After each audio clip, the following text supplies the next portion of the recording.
Alright y'all, welcome back. Dark Spirits. This week I got some Scottish whiskey for you guys. So this is like a 4 for 1. Instead of one tasting, I'm going to do 4. What I got here is Glenmorangie, the key core range, the core bottles. And I recommend if you get a chance, they usually sell this sampler. It's usually like around maybe 40 bucks, but you get a chance to try pretty much the most popular ones in the core range. Why buy 4/5 if you can just try them at once? That's what I got, so that's what I'm going to do. Let me first start off with telling you a little bit about, the company. I'll talk about each individual bottling, and then I'll move into the actual tasting, nosing of each one. Ready? Let's go. Okay, so before I go into the details, let me just give you a little bit of background about the company itself. So Glenmorangie is a subsidiary of LVMH. LVMH is Louis Vuitton Moët Hennessy. They cover all of that. They also do watches. So it's a luxury group. So this is one of the brands and portfolios that they offer in there. Distillery was founded in 1843, which, wow, you can think about that. That's like 20 years before the American Civil War. What they're known for is they use tall stills. And with those tall stills, you tend to get a lot more fruit taste.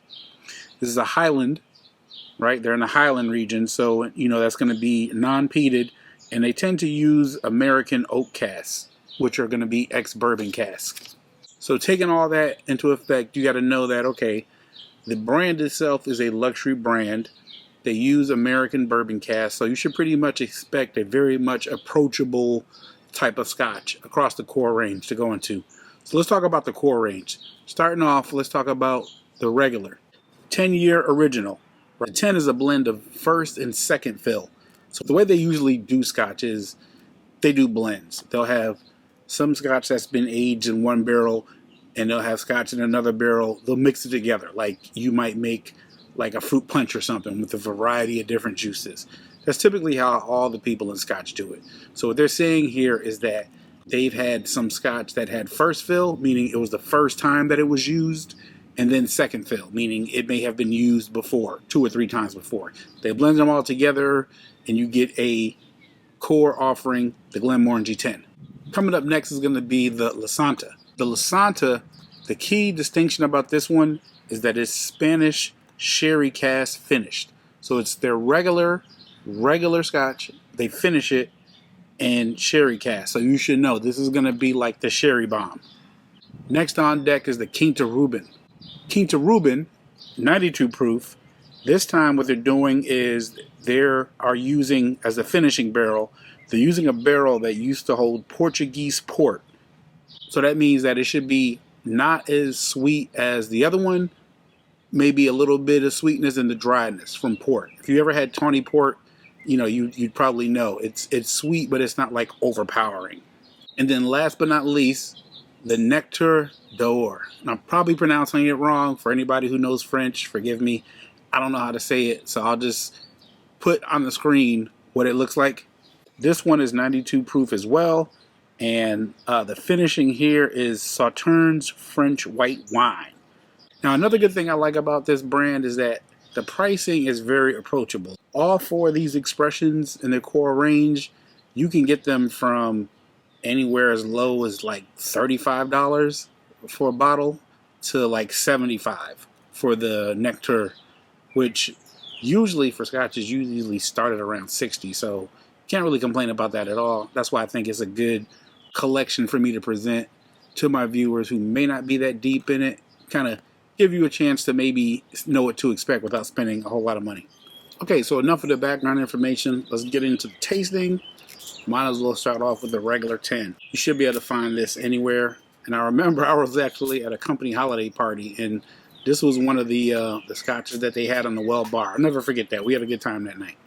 Nose, basic scotch nose. You get a lot of those like orchard fruits like pears, apples. A lot of that stuff you get from your standard Highland distilleries. Nothing unexpected here. Let's go and see what this tastes like.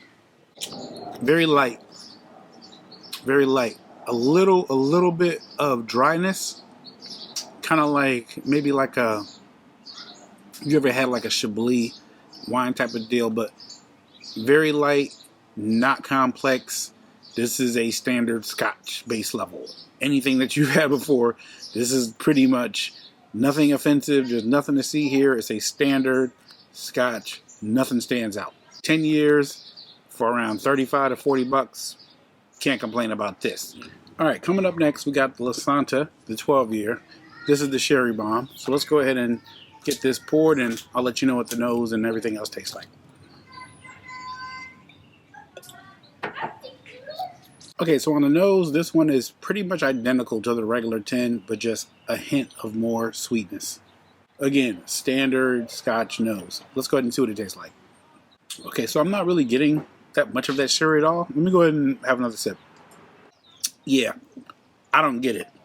This may be one of those ones that needs time to breathe a little bit, but I'm not getting that much different from the 10. I definitely don't get any sherry yet. So we'll have to check back in on this one and see if it develops. All right, up next, we got the categorised, non-chill filtered, 92 proof, Portuguese port cask finish. Non-chill filtered sounds interesting. I didn't get that much off of the previous one, so I'm hoping that I get some of that port on here. All right. All of these, very watery. Not going to be a lot of viscosity on here. Let me see what nose we got here. Okay, so I can tell you the nose on this one hits. So you immediately get a little bit something extra that wasn't there on the 10 or the second one, which was the Lasanta. You immediately got, you know this one is different. Yeah, I'm getting kind of like maybe figs or something like that. Think like maybe plums or something. Yeah, this is head and shoulders above the other two. Like, not even close. This one is a difference. 92 proof, non-chill filtered. So, okay, this one is going to be serious. Let's see what we got. The nose, you get a little something different. The sweetness. On the palate, you just get a little bit of dryness. I'm not getting a lot of flavors on here. Overall, I can tell it's more complex than the other two, but so far, just off the neck pour here, nothing. This may be another one that's going to take some time to develop. So this is going to be definitely another one for the long-term review, but definitely better than the first two. Let's go ahead and move on to the final bottle. Okay, finishing up with the Nectar. I'm saying that wrong, I know. But another one. 92 proof. This one is Sauterne cask finished. I'm hoping that I get more of the flavors on this one because so far it's been pretty flat. Okay, so on the nose, this kind of reminds me of the brother, the categorised. You get a little bit of the sweetness and a little bit of the dryness. You know there's something in here different. Hard to say, not a lot, just fruits. Let's see what it tastes like. So out of all four, this one is the most interesting. Sauterne wine cask. You get a little bit of the dryness that you'd expect to get from, you know, that type of wine.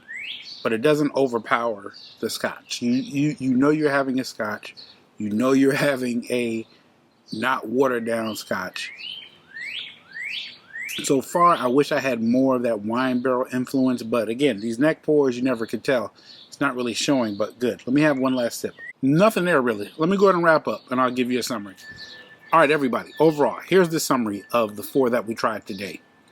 Starting off, the 10-year original, I would say, was very forgettable. But again, it's a 10-year. It's the entry level. I wasn't expecting much, and I didn't get that much. Next up, the Lasanta, the sherry bomb. I didn't get a lot of sherry in this at all. I was expecting something. It was very much like something wanted to be there, but nothing at all. Maybe with time, this is going to do better. Next one I tried was the categorised, 12-year, 92 proof. This is finished in Portuguese port wine barrels. I got a little something different on the nose, but I didn't get hardly anything else on the palate at all. The best one, by far, was the Nectar. This one, you have a beautiful nose that kind of smells of like orchard fruits, but Scotch, perfectly balanced. On the palate, you get a little bit of that dryness you'd expect from the wine. Across the board, I think all these are very like entry level. These are mid. I've had better Scotches before. I'm looking at these mainly from the price point, but for the price point that they are at, They're very approachable. I'm hoping that this guy here is going to open up to be more of like a summery type of Scotch, where you want to just have something on the rocks. This one might be good. I think if you want something more darker fruits, you may want to rock with this guy here, but we'll see. As you guys know, I am the long-term person. So when I come back, I will have gone through all of these bottles in its entirety, and I'll let you know what I think. But so far, I think for whatever I paid for it, 40 bucks, I think it's definitely worth a pickup. I think you could taste that they're quality scotches. They just all taste like very entry-level scotches. And, no offense, that's what they are. So that's what I got for now. I'll see you back on the long term. Thanks for watching. Dark Spirits, salute.